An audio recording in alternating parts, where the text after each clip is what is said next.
soir à cette 17e soirée de la remise du sac plein de pognon.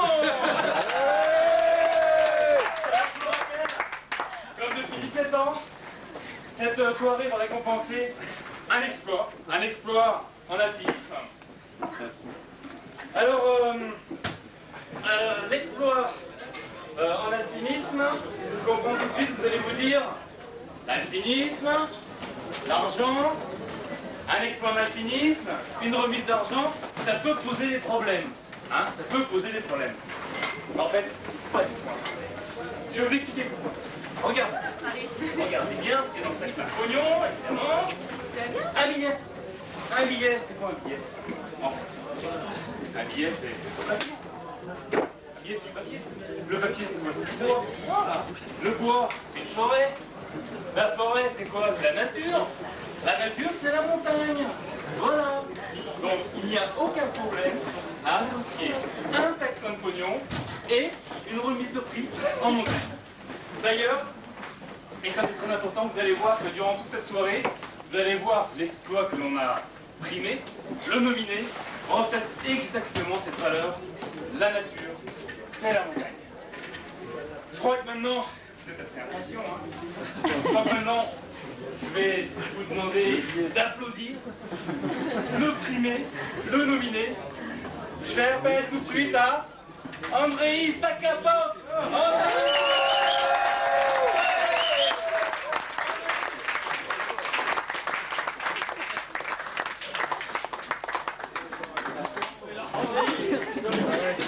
Bien reçu.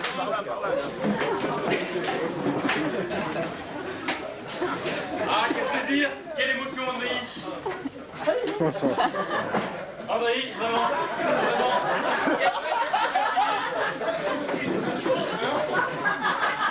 Andrei, sous vos applaudissements, monsieur Laurent.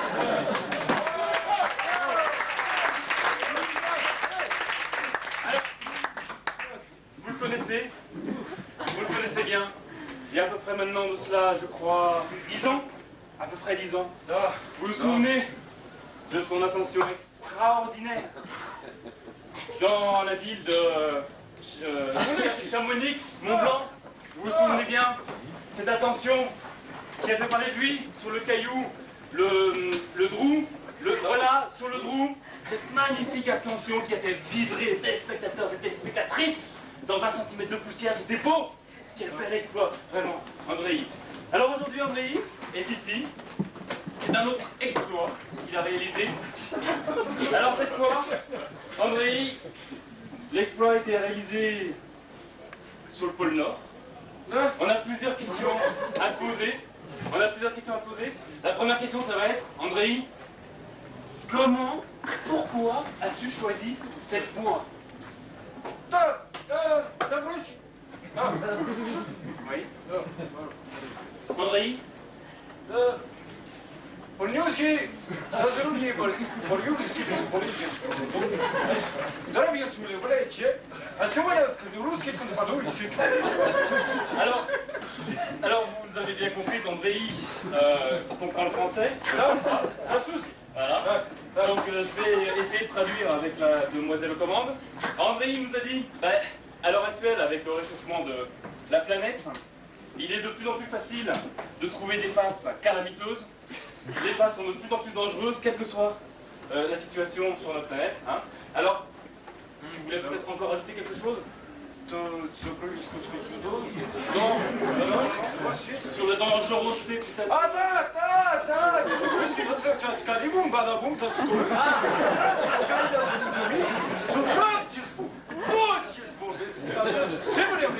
D'accord, vous l'avez certainement compris d'ailleurs.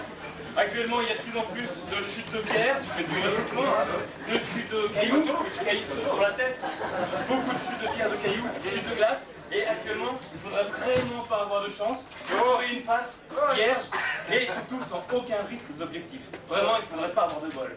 Alors, André, maintenant la question c'est, le sommet c'était sur le pic pôle Nord. Alors pourquoi sur le pic pôle Nord? Polnorski, skąd Szumacki planety ciągle i prasłuchaje, wiecie, jest dobry dzios kurów. Ah. Alors André nous a dit ce soir que situer en fait l'ascension sur le pôle Nord, ça permettait de se trouver juste sous le trou d'ozone et au moins d'avoir un risque certain de cancer. Alors ça, félicitations André, félicitations. Il a un cancer généralisé. C'est magnifique André, vraiment bon. Alors maintenant, vraiment, on a une autre question à te poser André. Ça, cette fois du point de vue météorologie. Comment vous avez géré votre expédition? Bio je, dobre aeroporti, Suli. Suli. Aeroport Suli je problem. Ti čorti.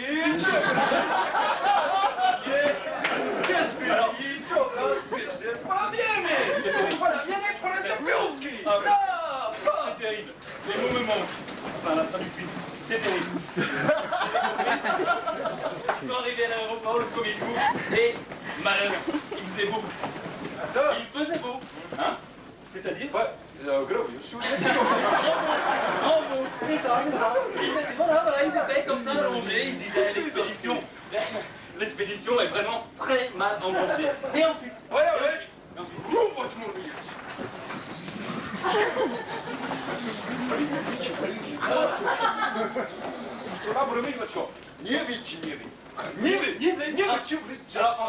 André nous dit donc heureusement, finalement le lendemain il a commencé à faire mauvais. Heureusement, la météo de l'hiver s'écrase. Il y a eu énormément de vent, énormément de vent. La neige a poussé de plus en plus à combien de mètres de neige? Juste au ventre.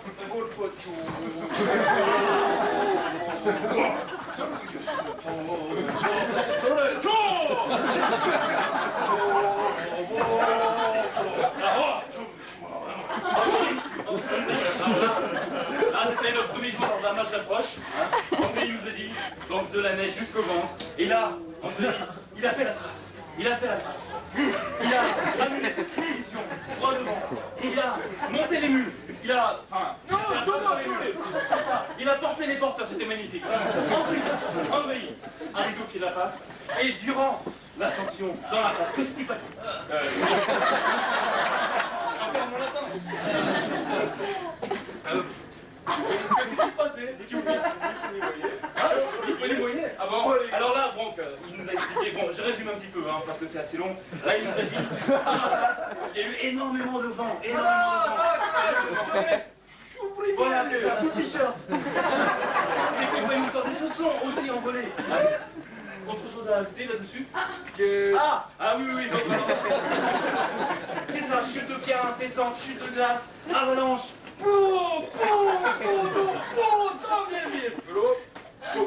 Ah, la preuve. Il est là. Alors André, après cette magnifique histoire, peut-être cette ample réussite, peut-être une petite amertume, un petit échec quand même. Je voulais faire l'armée en fait. André, t'as été informé? Que d'émotion! Ah, que d'émotion, messieurs dames! Il a été... Messieurs dames. Bon, ben maintenant, je pense que le moment est venu de donner une note à André. Levez vos mains pour mettre un doigt, 2 doigts, 5 doigts, 10. Mettez des notes entre 0 et 10 à André. 10.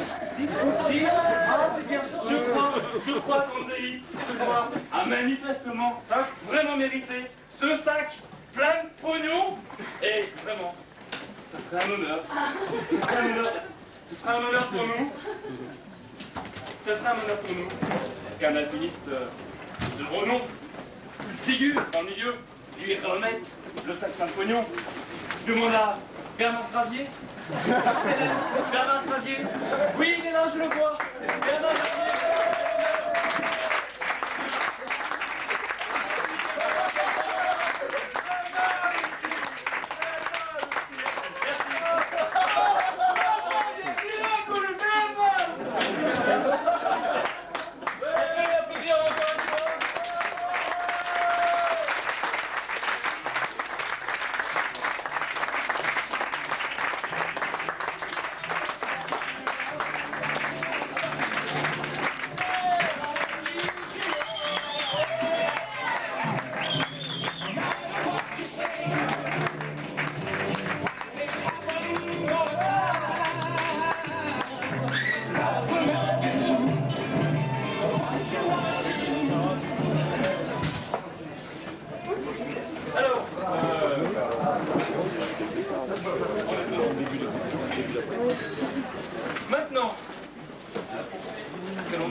écoutez.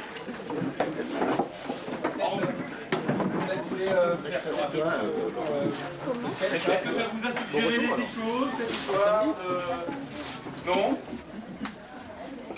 Allez. Avec le réchauffement de la planète, je pense que bientôt il n'y aura plus de problème de montagne, il n'y aura plus de neige, la route de partout, sans problème. Les guides au chômage. Et les BEDK Les BEDC, pas sud. Avec nos potes les accompagnateurs, qui emmèneront les gens à se promener décemment et en toute sécurité. Ouais, je sais pas, ça me paraît radieux comme avenir.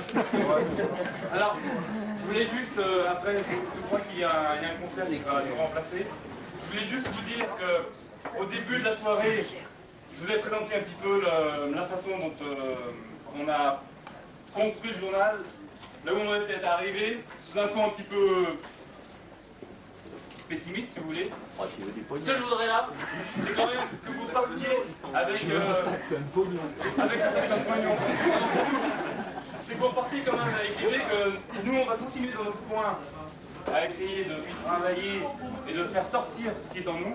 On va essayer, un petit peu ce que je disais Bernard Ami, de rassembler un petit peu les troupes. Et le problème, c'est que ça ne dépend pas que de nous. D'accord? Notre problème, vous savez, c'est qu'on a donné le fond de shit. Et donc, en sortant, vous pouvez nous acheter les journaux. En tous les cas, je vous remercie.